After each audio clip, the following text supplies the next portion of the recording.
A short time ago, the United States military began major combat operations in Iran.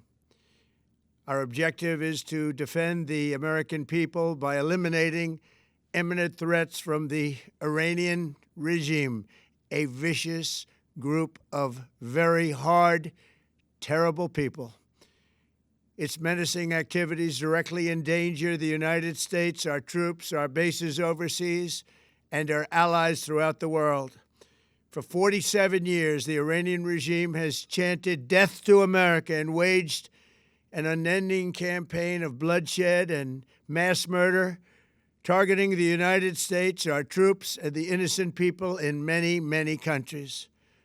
Among the regime's very first acts was to back a violent takeover of the U.S. Embassy in Tehran, holding dozens of American hostages for 444 days. In 1983, Iran's proxies carried out the Marine barracks bombing in Beirut that killed 241 American military personnel. In 2000, they knew and were probably involved with the attack on the USS Cole. Many died.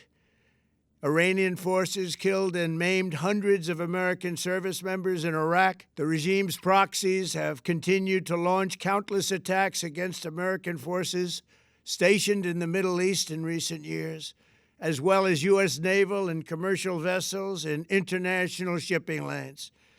It's been mass terror, and we're not going to put up with it any longer.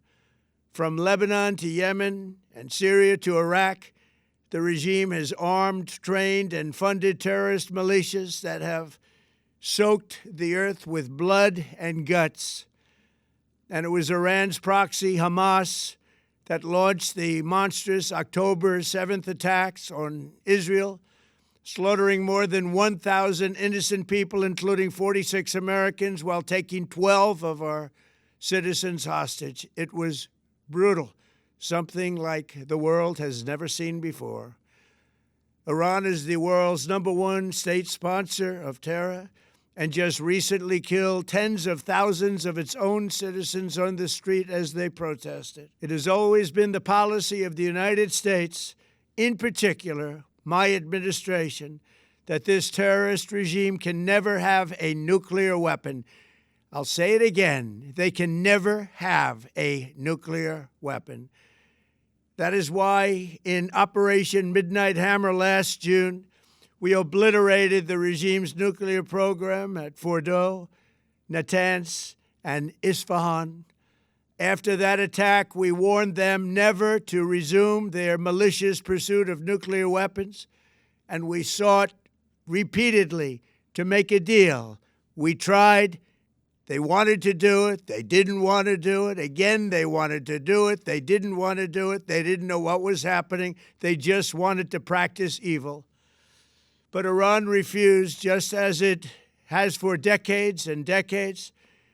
They've rejected every opportunity to renounce their nuclear ambitions, and we can't take it anymore. Instead, they attempted to rebuild their nuclear program and to continue developing long-range missiles that can now threaten our very good friends and allies in Europe, our troops stationed overseas, and could soon reach the American homeland.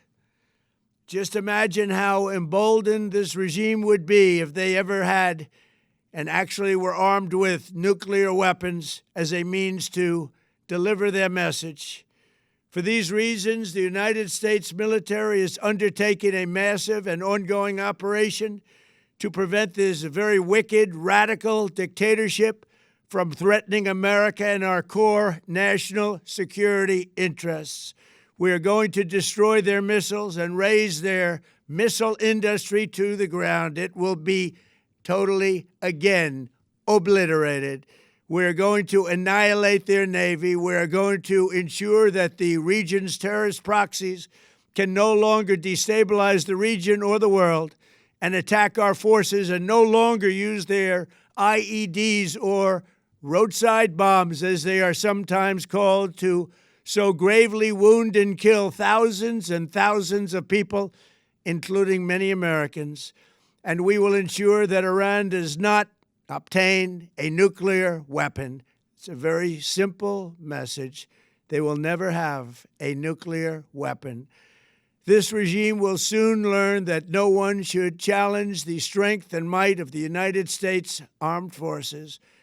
I built and rebuilt our military in my first administration, and there is no military on earth even close to its power, strength, or sophistication. My administration has taken every possible step to minimize the risk to U.S. personnel in the region.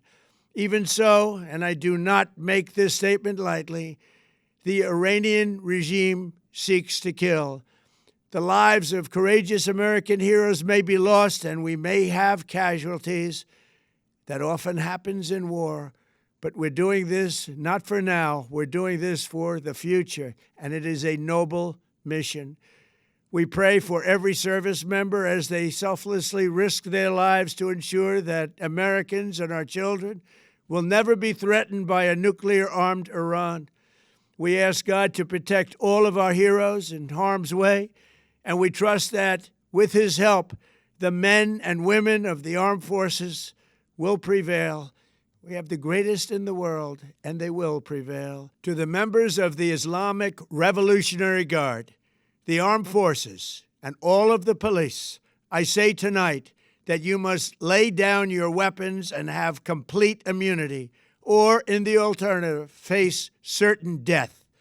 So, lay down your arms. You will be treated fairly with total immunity, or you will face certain death. Finally, to the great, proud people of Iran, I say tonight that the hour of your freedom is at hand. Stay sheltered. Don't leave your home. It's very dangerous outside. Bombs will be dropping everywhere. When we are finished, take over your government. It will be yours to take. This will be probably your only chance for generations. For many years, you have asked for America's help, but you never got it. No president was willing to do what I am willing to do tonight. Now you have a president who is giving you what you want. So let's see how you respond. America is backing you with overwhelming strength and devastating force. Now is the time to seize control of your destiny and to unleash the prosperous and glorious future that is close within your reach. This is the moment for action. Do not let it pass. May God bless the brave men and women of America's armed forces. May God bless the United States of America. May God bless you all. Thank you.